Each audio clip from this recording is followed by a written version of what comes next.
Exit from a non-sacramental relationship thanks to conversion. Testimony of Bożena. Our marital crisis started after just several years. Later, my husband said that he fell in love and was moving in with his lover, leaving me and our son Rafał, who was 5 then. I was alone for a while, but then I thought, and I also had such bad advisors, that since my husband arranged his own new life, then why shouldn't I do the same?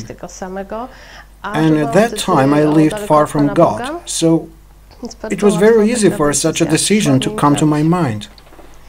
I got involved with a man who was, by the way, our good friend and a neighbor. Sebastian, our son, was born after a year. We concluded a civil contract. At first, everything was very beautiful. Cheerful, there were parties. Of course, there was no place for God. At some point, I started to miss something in this relationship. I felt emptiness, and it can also be seen in a picture which is presented at an Alpha course, which I will talk about later. It depicts a man with a hole in his stomach, who feels so happy on the outside, holds material benefits, but his stomach is such a huge hole, and that hole is the absence of God in this life, in this relationship. I began to pray more, to go to the Holy Mass. I started to miss Holy Communion.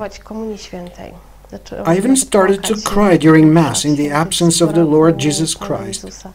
I began to dawn on me what the reason was for my inability to receive Holy Communion, that I lived in a terrible sin which offended God and thus pushed me away from Him. When I tried to talk to my partner about it, he laughed at me and said that this is some great nonsense, that God doesn't exist. He showed me statements of people on the internet that undermined our faith, offended God and Church. The more he tried to convince me to it, the more I desired that God. I began to love Him more. I wanted to defend Him somehow. I didn't yet know how. I wasn't able to. I started to look for some help in the internet, for a support from people who are in a similar situation. I came across a ministry of non-sacramental relationships. I wrote a mail to the priest and made an appointment with him to talk. The priest later invited me to a meeting that takes place once a month in a little church. At those meetings you can receive Holy Communion, the Lord Jesus Christ spiritually, and talk together. There I met wonderful people who invited me to the Alpha course to the shrine of Richwald near Żywiec, led by the Franciscans. The purpose of this course is to deepen our faith, to bring the image of God closer to us, of the God, the Church in general. During this course I have also experienced the incredible touch of the Lord, great grace, such a strong presence. I told my partner, I won't call him a husband, because the husband is only the sacramental one, that I would like to leave, that we lived in sin. And here again I was laughed at and ridiculed terribly. But all that somehow strongly worked inside me. The longing for God. So, with the help of communities in Richwald, I have made the decision to split. My partner agonized over it. He moved out to my mother, returned his ring to me, and Since then, an unpleasant situation between us has started.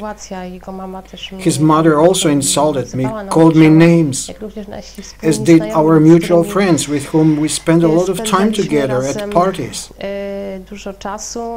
Our friends couldn't understand what happened so suddenly.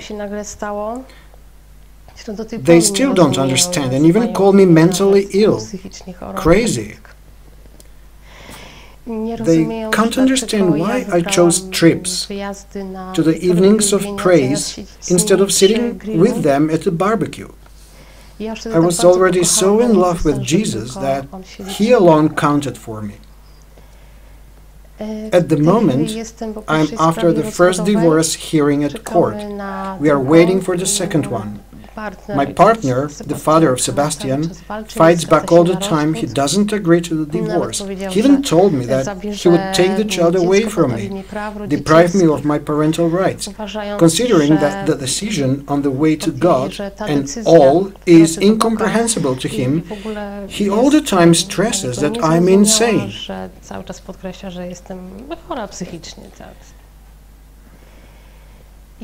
I have also been accused by many people that I hurt Sebastian, our son. I think otherwise. I know that Jesus will take care of him. He also says so in the Gospel, "Do not hinder children from coming to me." A proof of the fact that the Lord will take care of Sebastian is the relation of my sacramental in-laws to this child. They have accepted him. They love him as much as their rightful grandson. They prepared a separate room with toys for Sebastian in their home. Every time we come here, he's surrounded by great love, understanding, and family warmth. My husband has a very positive attitude. I can even say that he likes him, because we also meet here sometimes. My husband visits our common son, and I can see that from his side there is no antipathy or dislike. Indeed, he likes children and is a good person. How could I stand in the perspective of raising two sons without a father? I am calm because I have a lot of support from my in-laws, who help me all the time. For several years, they have been helping me raising both sons because my partner, Sebastian's father, drives a lorry. So he only comes for the weekend, so I was alone with them all the time. So here I had a lot of support from my parents-in-law. I also have support in our Sychar community. And of course, God, who watches over it all. He is watching over me, over my children. I feel His care all the time. His concern is still with us. Observing for all these years myself, my life, the lives of people around me, I believe that marriage is a sacrament instituted by God, and nobody has the right to interfere in the relationship. No one is allowed to separate spouses. Even when there is a crisis so strong and intense that it seems to people that there is no salvation,